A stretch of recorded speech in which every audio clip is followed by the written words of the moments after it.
Welcome to Ganesh study centre. Ganesh study centre ఇప్పటి వరకు ఎవరైతే సబ్స్క్రైబ్ చేసుకోలేదో సబ్స్క్రైబ్ చేసుకోండి. అలాగే బెల్ ఐకాన్ మీద క్లిక్ చేసుకోండి. మనం ఈరోజు RS Agarwal new edition classes లో రేషియో అండ్ ప్రాపోర్షన్ అనే టాపిక్ చూద్దామండి. గణేష్ స్టడీ సెంటర్ లో మనకి ఆర్ఎస్ అగర్వాల్ క్లాసెస్ తో పాటుగా కిరణ్స్ అర్థమెటిక్ క్లాసెస్ కూడా చెప్పడం జరుగుతుందండి. అదే విధంగా ఎన్టీపీసీ గ్రూప్ డి కి సంబంధించిన రీజనింగ్ క్లాసెస్ కూడాను మనం చెప్పడం జరుగుతుందండి. రీజనింగ్ క్లాసెస్ చెప్పడం జరుగుతుంది. ఆ క్లాసెస్ కావాలనుకుంటే Ganesh study centre contact number 8985020648 కి మీరు కాంటాక్ట్ చేసి పూర్తి వివరాలను తెలుసుకోవచ్చు. లేదా గణేష్ స్టడీ సెంటర్ యాప్ ని మీరు ప్లే స్టోర్ నుంచి డౌన్లోడ్ చేసుకుని కూడాను పూర్తి వివరాలను తెలుసుకోవచ్చు. ఇప్పటి వరకు మనం 190 క్వశ్చన్స్ కంప్లీట్ చేసామండి. 191 చూద్దాం. క్వశ్చన్ నెంబర్ 191 చూడండి. 1 year ago, the ratio of the ages of Sarika and Gauri was 3:4 respectively. 1 year hence, the ratio of their ages will be 10:13 respectively. What is Sarika's present age అని ఇచ్చాడండి. అయితే ఇటువంటి questions అనేవి మనకి ages అనే topic లో already ages అనే topic లో వస్తాయండి. ఖచ్చితంగా మనం చేయొచ్చు. ఒక సంవత్సరం క్రితము సారిక మరియు గౌరీ వయసుల నిష్పత్తి ఇచ్చాడండి 3:4 అండి. ఒక సంవత్సరం తరువాత వారి వయసు నిష్పత్తి 10:13 అండి. అయితే సారిక ప్రస్తుత వయసు ఎంత అని అడిగాడండి. సారిక ప్రస్తుత వయసు ఎంత? ఇప్పుడు చూడండి, ఇక్కడ సారికది ప్రస్తుత వయసు అండి. ఇక్కడ ఆప్షన్ లో చూసుకున్నట్లయితే ప్రస్తుత వయసు ఇచ్చాడండి. కానీ మనకి ఏం కావాలి చూడండి, ఒక సంవత్సరం క్రితం అంటే అర్థం ఏంటవుతుంది, -1 చేసినట్లయితే, ఇలా -1 చేసినట్లయితే ఎంత అవుతుంది? 18లో 1 తీస్తే ఎంత అండి? 17 అండి. 20లో 1 తీస్తే ఎంత అండి? 19 అండి. 26లో 1 తీస్తే ఎంత అండి? 25 అండి. అవునా కదండి? ఇప్పుడు సార్కి ఎవరండి? ఫస్ట్ అమ్మాయి కదండి. సార్కి ఎవరండి? ఫస్ట్ అమ్మాయి కాబట్టి ఫస్ట్ అమ్మాయి యొక్క ఏజ్ ఎంత అండి? ఇక్కడ 3 కాబట్టి 3 టేబుల్తో ఏదైతే క్యాన్సిల్ అవుతుందో అదే మనకు ఆన్సర్ అవుతుంది. ఇక్కడ 3 టేబుల్తో ఏది క్యాన్సిల్ అవ్వట్లేదు. 3 టేబుల్తో ఏది క్యాన్సిల్ అవ్వట్లేదు కాబట్టి మనకు ఆన్సర్ ఏమవుతుందండి? ఇదేది కాదనిపిస్తుంది నాకైతే.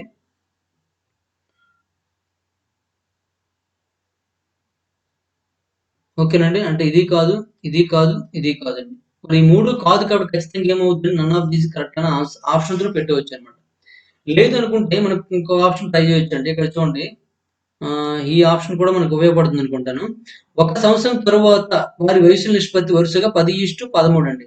అంటే సారిక ముందుంది కాబట్టి సారిక 10 అవుతుందండి. ఒక సంవత్సరం తరువాత అంటే ఏమవుతుందండి? +1 యాడ్ చేసుకోవాలండి అన్నిటికి కూడాను. +1 యాడ్ చేస్తే ఏమవుద్దండి? ఇక్కడ 18కి ఒకటి కలిపితే 19 అవుతుందండి. 20కి ఒకటి కలిపితే 21 అవుతుందండి. 26కి ఒకటి కలిపితే 27 అవుతుందండి. ఏ టేబుల్‌తో పోవాలంటే 10 టేబుల్‌తో పోవాలి. 10 టేబుల్‌తో ఇది పోవట్లే, ఇది పోవట్లే, ఇది పోవట్లే. కాబట్టి ఖచ్చితంగా ఏమవుద్దంటే none of these correct answer అవుతుందండి. ఒక్కసారి చేసేద్దామండి. ఒక సంవత్సరం క్రితం -1 ఎగో అని రాసుకుంటున్నాను. -1 అన్నా లేదా ఎగో అని రాసుకుని పర్లేదు. 1 ఇయర్ ఎగో సారికాది నెక్స్ట్ గౌరీది ఏజ్ నిష్పత్తి ఎంత అంటే 3:4 అండి. 1 ఇయర్ తరువాత +1 అండి. ఆఫ్టర్ 1 ఇయర్ +1 అనేది ఎంత అవుతుందంట? 10:13 అండి. 10:13. ఇప్పుడు ఎవరిది కావాలంటే సారిక యొక్క ప్రస్తుత వయసు కావాలి. కానీ సారిక యొక్క ఏ వయసు కనుక్కుందామండి? 1 ఇయర్ ఎగో వయసు కనుక్కుందామండి. 1 ఇయర్ ఎగో సారిక ఏజ్ అనమాట మనకు కావాలి. Sarika age is equal to ఏమవుద్దంటే ఇక్కడ 3 ఇంటూ అంటే ఈయన తీసుకున్నామండి. ఇక్కడ యాడింగ్ నెంబర్ చూడండి. 1 ఇయర్ ఎగో నుంచి ప్రెజెంట్ వరకు చూసుకున్నట్లయితే 1 ఇయర్ అండి. ప్రెజెంట్ నుంచి 1 ఇయర్ తర్వాత వరకు 1 ఇయర్ అండి. 1 ఇయర్ ప్లస్ 1 ఇయర్ అంటే 2 ఇయర్స్ అనమాట. అంటే దీనికి 2 యాడ్ చేయాలి. దీనికి కూడా 2 యాడ్ చేయాలి. అంటే సారికకి 2 ఇయర్స్ యాడ్ అవ్వాలి. నెక్స్ట్ గౌరికి కూడా 2 ఇయర్స్ యాడ్ అయితే ఈ విధంగా రేషియో అంటే కింద మనకి 10:13 రేషియో వస్తుందన్నమాట. కాబట్టి యాడింగ్ నెంబర్ 2 కాబట్టి ఇంటూ 2 వేసుకోండి. ఇక్కడ ఈ రెండింటికి ఒక డిఫరెన్స్ చూడండి. 3 కాబట్టి ఇంటూ 3 వేసుకోండి. ఇప్పుడు క్రాస్ మల్టిప్లికేషన్ చేయండి. చేసిగా వచ్చే డిఫరెన్స్ అనమాట. 13 మూడులు ఎంత అండి? 39 అండి. 10 నాలుగు 40 అండి. ఈ రెండింటి ఒక డిఫరెన్స్ ఎంత? 1 కాబట్టి 1 వేసుకోండి. 3 2 ఎంత అండి? 6 అండి. 6 3 ఎంత అంటే 18 అండి. 6 3 ఎంత అండి? 18 అండి. ఓకేనండి. 18 ఇయర్స్ వచ్చింది. ఎప్పుడండి? 1 ఇయర్ ఎగో. మరి ప్రెజెంట్ కావాలని అడిగాడు కాబట్టి ప్రెజెంట్ సారిక ఏజ్ ఏమవుతుందంటే +1 అవుతుందండి. 18 + 1 అంటే 19 ఇయర్స్ అవుతుందండి. అంటే సారికకి ఏజ్ 19 ఇయర్స్ అంటే ఇక్కడ నన్ ఆఫ్ దీస్ అండి. ఆప్షన్‌లో లేదు కాబట్టి 19 లేదు కాబట్టి ఏమవుద్దంటే none of these correct answer అవుతుందండి. చూడండి ఇక్కడ. అంటే ఇక్కడ ఆప్షన్ ఉన్నదాన్నే కాదు లేనిదాన్ని అంటే నన్ ఆఫ్ దీస్‌ని కూడా మనం ఆప్షన్ త్రూ చేయగలము అని ఇక్కడ ప్రూవ్ చేస్తున్నామండి. ఓకే. ఆప్షన్ త్రూ చేసుకోవడానికి ప్రయత్నించండి. మనకు 2 ఆప్షన్స్ ఉన్నాయండి ఇక్కడ. అంటే 2 కండిషన్స్ ఉన్నాయండి. ఈ కండిషన్ ద్వారా చెక్ చేయొచ్చు. ఈ కండిషన్ ద్వారా చెక్ చేయొచ్చండి. 2 కండిషన్ ద్వారా చెక్ చేసినప్పుడు మనకు తప్పు ఆన్సర్ చూపిస్తుంది కాబట్టి అంటే ఈ 3 తప్పైపోతున్నాయి ఇక్కడ ఖచ్చితంగా ఏమవుద్దండి? నన్ ఆఫ్ దీస్ అవుతుందండి. మరి కాంట్ బి డిటర్మైన్డ్ అంటే కనుక్కోలేమంటే కనుక్కోగలమండి. ఇక్కడ అవకాశం మనకుంది. అటువంటి మోడల్స్ మనకు చాలా క్వెషన్స్ చేశాం కాబట్టి అవకాశం ఉంది కాబట్టి మరి అంటే మనం అటువంటి ఆప్షన్ మనం చూస్ చేసుకోవాల్సిన లేదనమాట. నెక్స్ట్ వన్ చూడండి, క్వశ్చన్ నెంబర్ 192 అండి. The average age of 3 boys is 25 years and their age of and their age are in the proportion 3:5:7. The age of the youngest boy is అంటే ముగ్గురు అబ్బాయిల సగటు వయసు 25 సంవత్సరాలు మరియు వారి వయస్సు 3:5:7 నిష్పత్తిలో ఉంటుంది. అయినా చిన్న అబ్బాయి వయసు ఎంత అని అడిగారండి. ముగ్గురు అబ్బాయిల యొక్క వయసు ఎంత అండి? 25 సంవత్సరాలు అండి. సగటు వయసు అండి. ముగ్గురు అబ్బాయిల యొక్క సగటు మనకి 25 కాబట్టి మొత్తం కావాలంటే ఏమవుద్దండి? మొత్తం కావాలంటే 25 ఇంటూ 3 అండి. అంటే 3 25 ఎంత అవుతుందండి? 75 అవుతుందండి. ఓకే, 3 25 75 అయింది. అంటే మొత్తం వయసు 75 అండి. వారికి నిష్పత్తి ఎంత అండి? 3:5:7 అండి. అంటే మొత్తం కలిపితే 15 అవుతుందండి. అంటే 15 పార్ట్లు ఈజ్ ఈక్వల్ టు 75 అండి. అంటే 15 ఇంటూ 5 చేస్తే 75 వస్తుంది కాబట్టి ప్రతిదానికి కూడా ఇంటూ 5 అలా అవుతుందండి. ఇంటూ 5 అంటే 3 5 15 అండి, 5 5 25 అండి, 7 5 35 అండి. అంటే వారి యొక్క ఏజ్లు అనమాట ఇవి. అయితే చిన్న అబ్బాయి వయసు ఎంత అన్నాడు? ఇందులో చిన్నవాడు ఎవడంటే ఈడే కాబట్టి చిన్న అబ్బాయి వయసు ఎంత అవుతుందంటే 15 సంవత్సరాలు అవుతుంది. 15 ఇస్ కరెక్ట్ ఆన్సర్ అనమాట. ఓకేనండి. నెక్స్ట్ వన్ చూడండి, క్వశ్చన్ నెంబర్ 193 అండి. A box contains 1 rupee 50 paises and 25 paisa coins in the ratio 8:5:3. If the total amount of money in the box is 112.50, the number of 1 rupee coins is అని ఇచ్చాడండి. చూడండి ఇక్కడ ఇటువంటి questions అనేవి racial proportion ఇది ఒక model అండి. దీనిలో మనకి 3 మోడల్స్ మన ఉంటాయండి. అంటే ఇలాగా పైసలు దాని యొక్క రేషియో ఇచ్చినట్లుగా 3 మోడల్స్ ఉంటాయండి. అది మనము క్లియర్ కట్ గా మనము ఆర్ఎస్ఐ ఓల్డ్ బుక్ క్లాసెస్ చెప్పినప్పుడు చాలా నీట్ గా ఎక్స్ప్లెయిన్ చేయడం జరిగిందండి. ఒకసారి ఆ వీడియో చూడండి. ఒక పెట్టెలో 8:5:3 నిష్పత్తిలో ₹1, 50 పైసలు, 25 నాణ్యాలు ఉన్నాయండి. బాక్స్ లో మొత్తం డబ్బు ఎంత ఉందంట? డబ్బు ₹112.50 ఉంటే ఇక్కడికి ఇచ్చేయాలి, పర్వాలేదండి. అయినా ₹1 నాణ్యాల సంఖ్య కావాలండి. ₹1 నాణ్యాల సంఖ్య కావాలి. ₹1 నాణ్యాల సంఖ్య చూసుకున్నట్లయితే ఇక్కడ ఎంత ఉందండి? 8 నిష్పత్తి ఉంది కాబట్టి చూడండి, ₹1 కదా ఇది. 8 నిష్పత్తిలో ఉంది కాబట్టి 8 టేబుల్ ఇది పోదండి, 8 టేబుల్ ఇది పోదండి, 8 టేబుల్తో ఇది పోదండి, 8 టేబుల్తో ఏది పోతుందండి? ఇది పోతుందండి. ఆన్సర్ ఎంత అవుతుందండి? 80 కరెక్ట్ ఆన్సర్ అవుతుందండి. అంటే సింపుల్ గా మనం ఆన్సర్ పెట్టవచ్చు. ఓకేనండి. ఇప్పుడు మనం ఒకసారి లెక్క ప్రకారం చేద్దామండి. పెట్టెలో కాయిన్స్ ఎలా ఉన్నాయండి? 8:5:3 నిష్పత్తిలో ఉన్నాయండి. 8:5:3 నిష్పత్తులు ఉన్నాయి. ఇప్పుడు ఈ నిష్పత్తులు ఉన్నాయి కాబట్టి దీన్ని 8x అని, దీన్ని 5x అని, దీన్ని 3x అని తీసుకోండి. నిష్పత్తి అన్నాడు కాబట్టి. ఇవి రూపాయి నాణాలండి. ఇవి 50 పైసల నాణాలు కాబట్టి 0.50 అని పెట్టుకోండి. ఇవి పావలాలు కాబట్టి 0.25 అని పెట్టుకోండి. లేదా 25, 50 దీన్ని 100గా మార్చుకోండి. 100 అంటే 100 ఎన్ని పైసలకు మార్చినట్లుగా. ఓకేనండి. ఎలా నచ్చితే అలా చేసుకోవచ్చండి. దీన్ని 100 అని రాసుకోండి, దీనికి 50, ఇది 25 అని రాసుకోండి. ఇప్పుడు మొత్తం అమౌంట్ కావాలంటే ఏం చేయాలి? దీనికి ఇంటూ చేయాలి కాబట్టి ఇంటూ చేసండి. 8 ఇంటూ 1 అంటే 8x వస్తుందండి. 0.5 ఇంటూ 5 అంటే 5 5 25 కాబట్టి 2.5 వస్తుందండి. ఇది కామా పెట్టుకోండి. 2.5x అనమాట. నెక్స్ట్ ఈ 3 ఇంటూ 2.5 చేసినట్టు 0.25 చేస్తే ఏమవుతుందండి? 0.75 వస్తుందండి. 0.75x వస్తుందండి. ఈ 3 కలిపితే ఎంత రావాలండి? 112.50 రావాలండి. అవునా కాదండి? ఒకసారి కలిపియండి. 8 + 2 అంటే 10 అండి. 10ను ఇక్కడ చూడండి, ఇది 5 0 అని రాసుకోవచ్చండి. 50 + 75 అంటే 125 అవుతుందండి. అంటే అదొకటండి. అంటే 11.25 వస్తుందండి. ఎక్స్ ఇజ్ ఈక్వల్ టు 112.50 అండి. ఎక్స్ కావాలంటే ఏం చేయాలండి? 112.50/11.25 అండి. ఇప్పుడు మనకి పాయింట్ తర్వాత 2 నెంబర్స్, పాయింట్ తర్వాత 2 నెంబర్స్ ఉన్నాయి కాబట్టి పాయింట్ ఎలిమినేట్ చేసేవచ్చండి. పాయింట్ ఎలిమినేట్ చేసి ఏమవుతుందంటే 11250 అవుతుందండి. కింద కూడా ఏమవుతుంది? 1125 అవుతుందండి. ఈ 2 క్యాన్సిల్ అయిపోతే ఎంత ఉంటుందంటే 10 మిగిలిపోతుంది. అంటే 0 మిగిలిపోతుంది, 10 మిగిలిపోతుంది. ఎక్స్ ఈజ్ ఈక్వల్ 10 అయినట్లయితే ఇదేమవుతుంది? 80 అవుతుందండి, ఇదేమవుతుంది? 50 అవుతుంది, ఇదేమవుతుంది? 30 అవుతుంది. ఓకేనండి. మనకి ఏం కావాలంటే రూపాయి నాణ్యాల సంఖ్య నడుస్తుంది. ₹1 నాణ్యాల సంఖ్య అన్నాడు కాబట్టి ₹1 నాణ్యాలు ఏమవుతుంది? 80 అవుతాయి. ఓకేనండి. ఈ విధంగా మనం ఆన్సర్ చేసుకోవచ్చు. నెక్స్ట్ వన్ చూడండి, question number 194. There are 420 coins consisting 1 rupee coins, 50 paisa coin and 25 paisa coins. If the ratio of their values be 2:3:5, then the number of 1 rupee coins is అని ఇచ్చాడండి. 1 రూపాయి నాణేలు, 50 పైసల నాణేలు, 25 పైసల నాణేలతో కూడిన 420 నాణేలు ఉన్నాయండి. వాటి విలువ నిష్పత్తి 2:3:5 అయితే 1 రూపాయి నాణేల సంఖ్య అని అడుగుతున్నాడండి. ఇది ఒక మోడల్ అనమాట. అంటే ఇక్కడ 1 రూపాయి, 50 పైసలు, 25 పైసలు సేమ్ అండి. కానీ కూడిన ఇక్కడ 420 నాణేలు అన్నాడు. ఇంతకుముందు ఏంటి డబ్బు ఇచ్చాడండి. ఇప్పుడు నాణేలు ఇచ్చాడు. వాటి విలువల నిష్పత్తి ఇచ్చాడండి. వాటి విలువల నిష్పత్తి ఇచ్చాడు. అయితే 1 రూపాయి నాణేల సంఖ్య కావాలండి. 1 రూపాయి నాణేల సంఖ్య. ఇక్కడ విలువ ఇచ్చాడు కాబట్టి మనం కొద్ది ప్రాసెస్ అవుతుందండి. నిష్పత్తి చూడండి, ఇక్కడ ఏమవుతుంది, ఇది 2x, ఇది 3x, 5x అవుతుందండి. ఇది మొత్తం ఏంటంటే విలువలు కావాలి కాబట్టి అంటే అర్థం ఏంటంటే రూపాయి నాణేల విలువ ఎంత అంటే 2x అండి. మరి నాణేల సంఖ్య కావాలంటే ఏమవుతుందండి, రూపాయి నాణేల సంఖ్య ఇక్కడ చూడండి, రూపాయి నాణేల సంఖ్య కావాలనుకుంటే ఏం చేయాలంటే మొత్తం విలువ 2x అంటే 2x/1 అండి. అంటే మనకు 2x అవుతుంది. అదే 50 పైసల నాణేల సంఖ్య కావాలనుకోండి, మొత్తం విలువ చూసుకున్నట్లయితే 3x అండి బై 0.50 వేసాం అనుకోండి. అంటే మనకి ఇక్కడ చూడండి 10 రూపాయలు అండి. 10 రూపాయలు ఒక్కొక్క పెన్ 2 రూపాయలు చెప్పిన ఎన్ని పెన్లు వస్తాయంటే ఏం చేస్తాం, 10/2 వేస్తామా లేదండి. అలాగే ఇక్కడ కూడా అనమాట.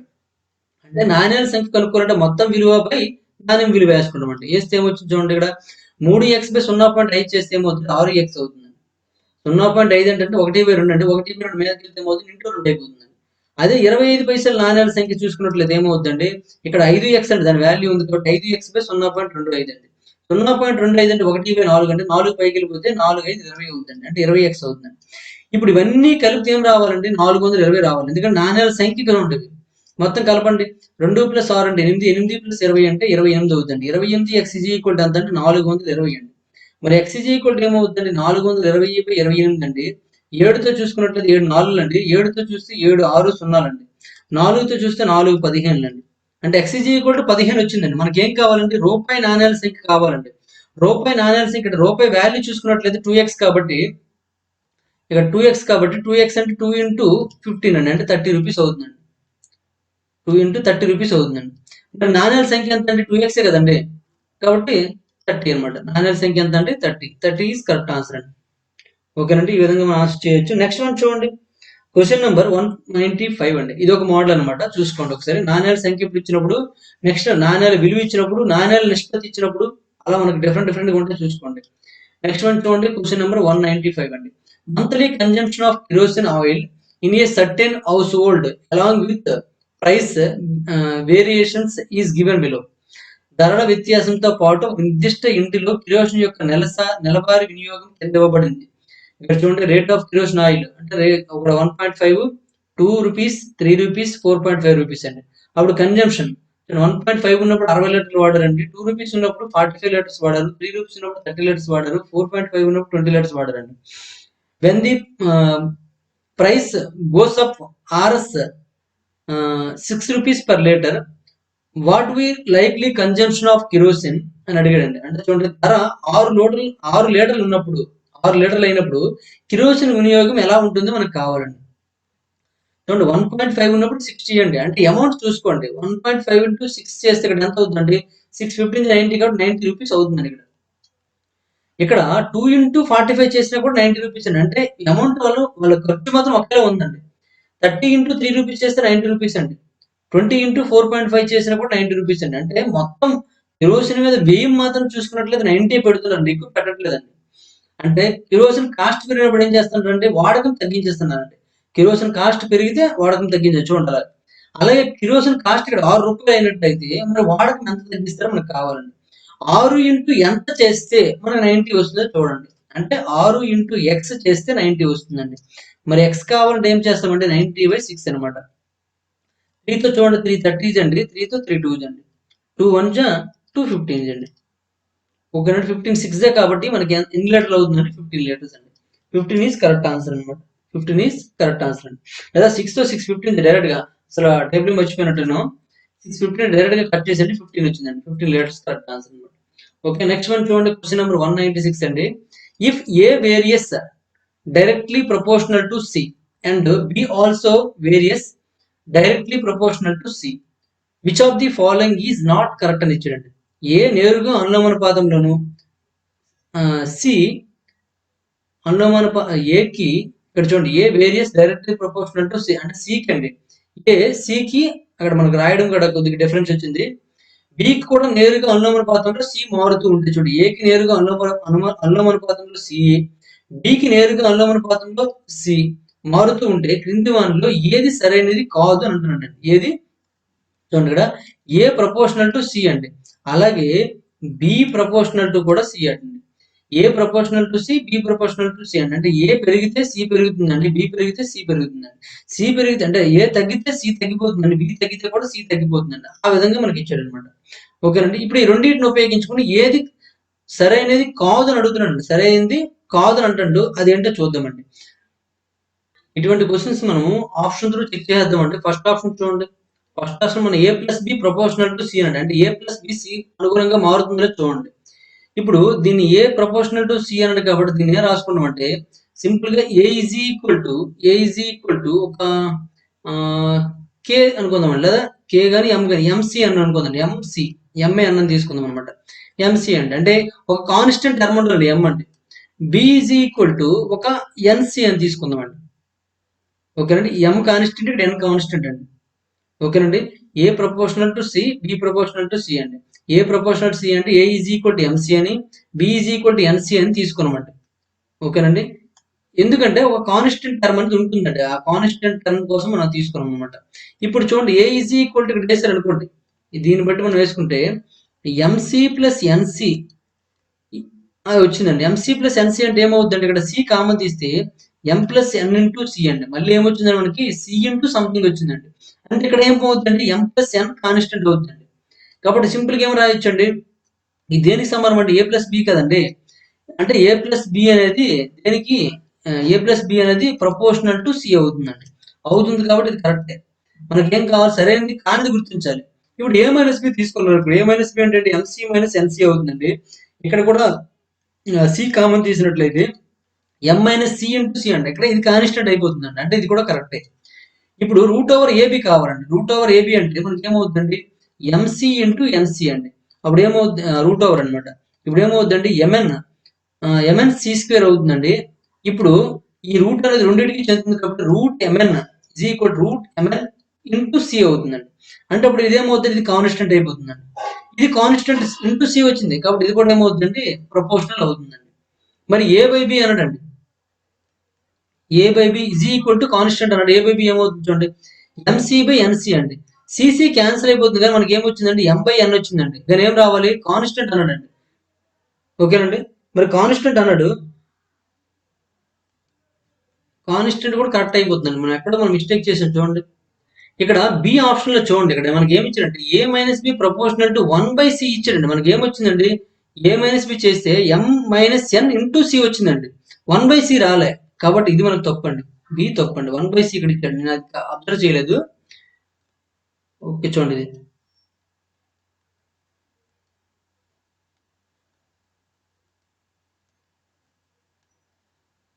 ఓకేనండి. ఇగో ఇక్కడ 1/c ఇచ్చాడండి. 1/c ఇచ్చాడు కాబట్టి ఇది ఏమవుతుందంటే తప్పు అయిపోతుంది. మనకి ఏమొచ్చిందంటే సి వచ్చింది, ఇంటూ సి వచ్చింది చూడండి.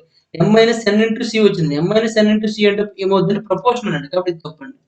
ఇది చూడలేదు, లేకపోతే అప్పుడే మనం తప్పులు చెప్పించుండేవాడిని. ఇక్కడ ఇది అన్నిటికీ సిఏ ఉందనుకున్నాను, నేను ఎక్స్పెక్ట్ చేశాను. ఓకే, నెక్స్ట్ వన్ చూడండి. క్వశ్చన్ నెంబర్ 197 అండి. If X is inversely proportional to Y and Y is proportional to Z అండి, దెన్ ఎక్స్ జెడ్ అని ఇచ్చాడండి. ఎక్స్ వై కు విలోమానుపాతం ఉంటుందంట, వై జెడ్ కు అనులోమానుపాతంలో ఉంటుందండి. చూడండి, ఎక్స్ వై కు విలోమానుపాతం అంటే ఎక్స్ ప్రపోర్షనల్ టు 1/, తీసుకోండి. వై జెడ్ కు అనులోమానుపాతం ఉంటుంది, వై ప్రపోర్షనల్ టు జెడ్ అండి. ఓకే, రివర్స్ లో రాసుకుని ఏం ప్రాబ్లం ఏం లేదు. అయితే ఏం కావాలంటే అప్పుడు ఎక్స్ జెడ్ కావాలండి. ఎక్స్ జెడ్ కావాలంటే మరి ఏమవుతుందో మనకు కావాలి. ఇక్కడ చూడండి, నేను మన రెండు కండిషన్ ఇచ్చారు కాబట్టి ఈ ఫస్ట్ కండిషన్ నుంచి మీరు అబ్జర్వ్ చేసినట్లయితే ఎక్స్ ఈజ్ ఈక్వల్ టు ఏమని రాసుకోవచ్చు అండి, సమ్ ఇక్కడ ఎంఏ తీసుకున్నట్లయితే ఎం బై వై అని రాసుకోవచ్చు అండి. ఇక్కడ వై ఈజ్ ఈక్వల్ టు ఏం రాసుకోవచ్చు, ఎన్ జెడ్ అని రాసుకోవచ్చు అనమాట. N Z. అయితే మనకి ఏం కావాలంటే ఎక్స్ జెడ్ కావాలండి. ఎక్స్ జెడ్ కాబట్టి జెడ్ కావాలంటే ఏం చేసుకోవచ్చు, జెడ్ ఈజ్ ఈక్వల్ టు ఏం రాసుకోవచ్చు అండి, వై బై ఎన్ గా రాసుకోవచ్చు అండి. జెడ్ ఈజ్ ఈక్వల్ టు ఏం రాసుకోవచ్చు అండి, వై బై ఎన్ రాసుకోవచ్చు అండి. అది ఇక్కడ రెండు ఇంటూ చేసండి.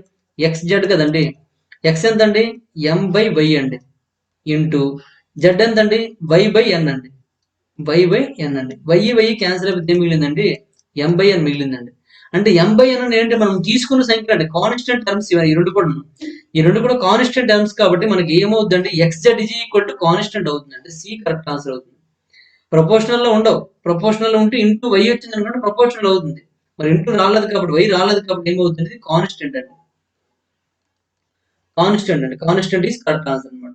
నెక్స్ట్ వన్ చూడండి, క్వశ్చన్ నెంబర్. ఇది మనకి ఏంటంటే సబ్జెక్టివిటీ అండి. అంటే ఇది ఇటువంటి క్వశ్చన్స్ అనేవి ఓన్లీ సబ్జెక్ట్ మీద గ్రిప్ ఉంటేనే అసలు ఎక్స్ వైకి ప్రపోర్షన్ అంటే విలోమానుపాతం ఉంటే ఏంటి, అనులోమానుపాతం ఉంటే ఏంటి అండి.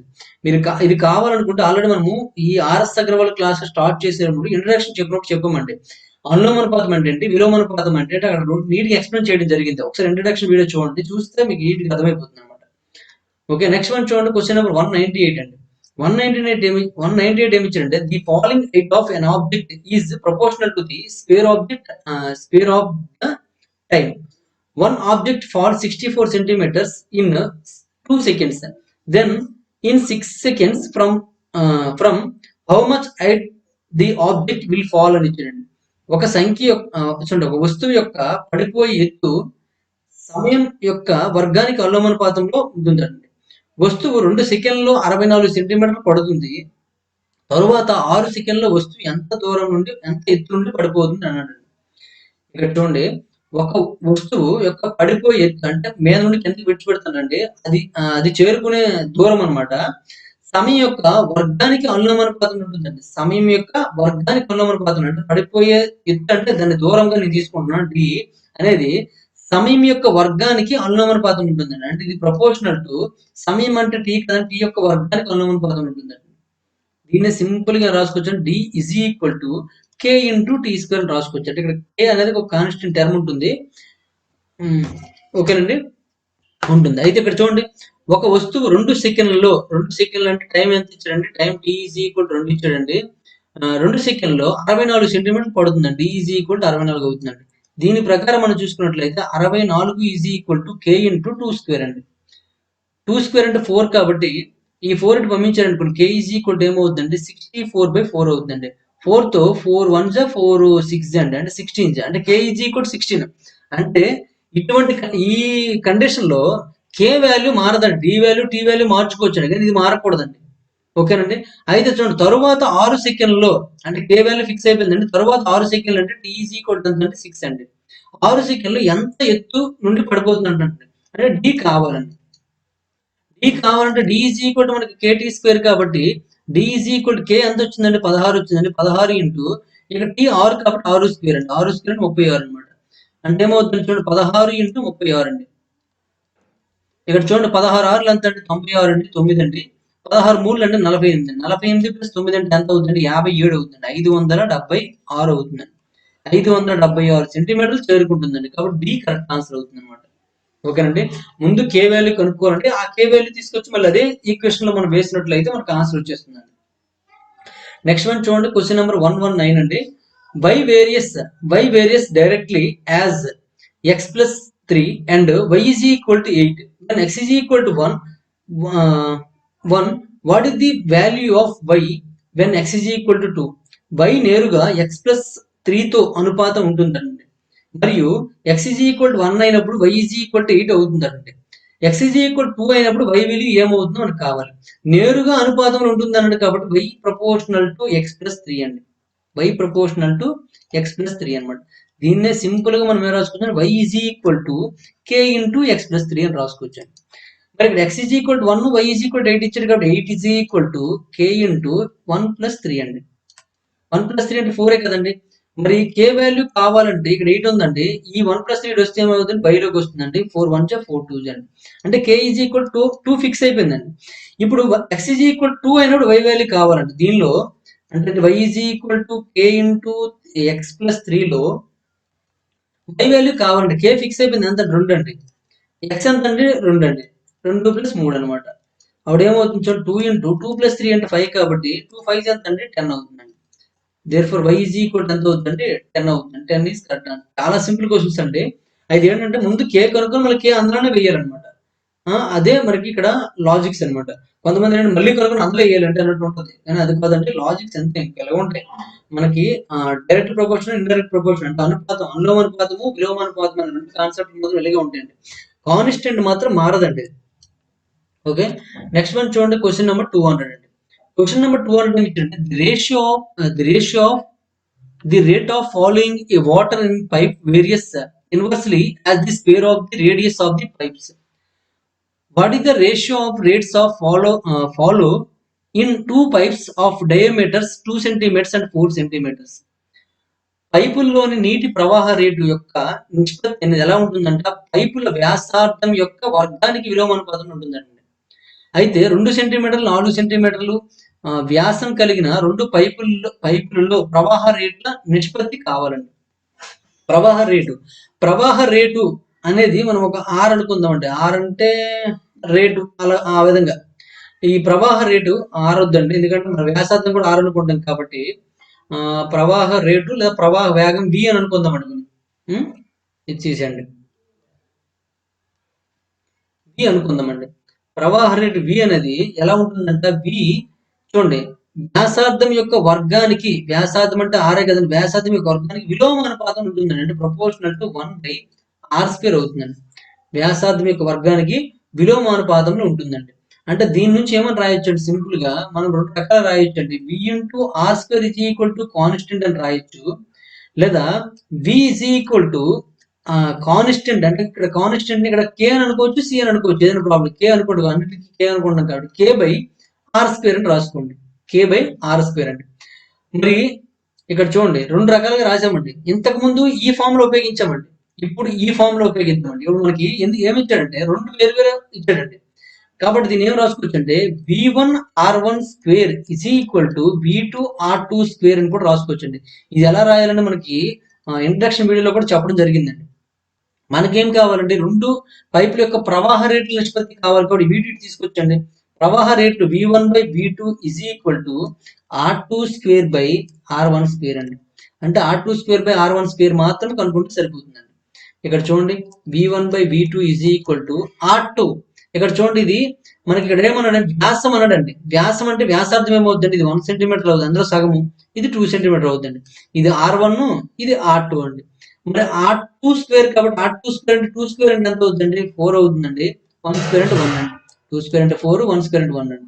అంటే ఏమైందండి 4:1. 4/1 అంటే అర్థం ఏంటంటే 4:1 అండి. 4:1 ఈజ్ కరెక్ట్ ఆన్సర్ అనమాట. 4:1 ఈజ్ కరెక్ట్ ఆన్సర్ అండి. ఓకేనండి. దీన్ని 2 రకాలుగా రాసుకోవచ్చండి. మనం ఉపయోగించింది ఇది ఉపయోగించామండి. ముందు లెక్కలైతే దీన్ని ఉపయోగించామండి. ఇది v is equal to k/r² అనే ఫామ్ లో ఉపయోగించామండి. కానీ ఇక్కడ మాత్రం ఏం ఉపయోగపడిందండి, ఇది ఉపయోగపడిందండి. ఓకేనా. అందుకే ఇంట్రడక్షన్ నీట్ గా వినాలండి. ఇంట్రడక్షన్ విన్నప్పుడు అయితే మీకు నీట్ గా అర్థమైపోతుందండి క్వశ్చన్. ఓకేనండి. ఈ విధంగా మనం ఆన్సర్ చేయొచ్చు. ఇప్పటి వరకు మనము 200 క్వశ్చన్స్ కంప్లీట్ చేసామండి. రిమైనింగ్ క్వశ్చన్స్ అనేవి నెక్స్ట్ వీడియోలో చూద్దాం. ఈ వీడియో మీకు నచ్చినట్లయితే లైక్ చేయండి, అలాగే కామెంట్ రూపంలో తెలియజేయండి. మరిన్ని వీడియోస్ కోసం గణేష్ స్టడీ సెంటర్ సబ్స్క్రైబ్ చేసుకోండి. అలాగే మీ ఫ్రెండ్స్ కూడాను గణేష్ స్టడీ సెంటర్ లో RS Agarwal and Kiran arithmetic classes అనేది చెప్పడం జరుగుతుందని, ఆ కోర్సెస్ గురించి మన యాప్ గురించి కొద్దిగా ఎక్స్ప్లెయిన్ చేయండి. అలాగే మీ దగ్గర ఉన్న కొన్ని డెమో వీడియోస్ కూడా పంపించి వాళ్ళకి మోటివేట్ చేసి మన క్లాసెస్ లో జాయిన్ అయినట్టుగా ప్రోత్సహించండి. ఓకేనండి. ఇప్పటి వరకు చాలా మంది స్టూడెంట్స్ ఆ విధంగా చేస్తున్నారు, అంటే వాళ్ళందరికీ కూడా స్పెషల్ థ్యాంక్స్ అండి. మిగిలిన వాళ్ళు కూడా మినిమం ఒక్కొక్క పర్సన్ 2 లేదా 3 జాయిన్ చేయడానికి ప్రయత్నించండి. ఓకేనండి. మీ ద్వారా మన గణేష్ స్టడీ సెంటర్ అనేది పాపులర్ అయినట్లయితే మరిన్ని వీడియోస్ చేయడానికి అవకాశం ఉంటుంది. కాబట్టి దానివల్ల మీకు ఏంటంటే ప్యూర్ మ్యాథ్స్ కూడా చాలా మంది అడుగుతున్నారు. మన క్లాసెస్ అనేది మనం ఎక్కువ మంది తీసుకున్నట్లయితే మనకి వేరే సోర్సెస్ లేకుండా దీని మీద ఆధారపడి నేను ఏం చేయొచ్చు అంటే మన ప్యూర్ మ్యాథ్స్ క్లాసెస్ కూడా మనం ఫుల్ఫిల్ గా చెప్పడం జరుగుతుందండి. కాబట్టి ఆ హెల్ప్ నాకు చేయండి. మీ హెల్ప్ నేను చేస్తానండి. ప్యూర్ మ్యాథ్స్ క్లాసెస్ చేస్తాను, మీ అందరూ కూడా ఫ్రీగా ఇస్తానండి. ఓకేనండి. మీరు మన జాయినింగ్స్ అనేవి పెరిగాయి అనుకోండి, పెరిగితే ఆటోమేటిక్ గా ఖచ్చితంగా అందరికి కూడా ప్యూర్ మ్యాథ్స్ క్లాసెస్ అనేది ఎవరైతే ఆర్ఎస్ అగర్వాల్ క్లాసెస్ కానీ ఓల్డ్ అవ్వచ్చు, న్యూ అవ్వచ్చు, లేదా కిరణ్ అర్థమెటిక్ అవ్వచ్చు అండి, ఏది తీసుకున్నా సరే వాళ్ళకి ప్యూర్ మ్యాథ్స్ అనేది మనం ఫ్రీగా చేద్దామండి. ఓకేనండి. కాబట్టి జాయినింగ్స్ అనేవి పెంచడానికి ప్రయత్నించండి. ఓకేనండి. Thank you for watching.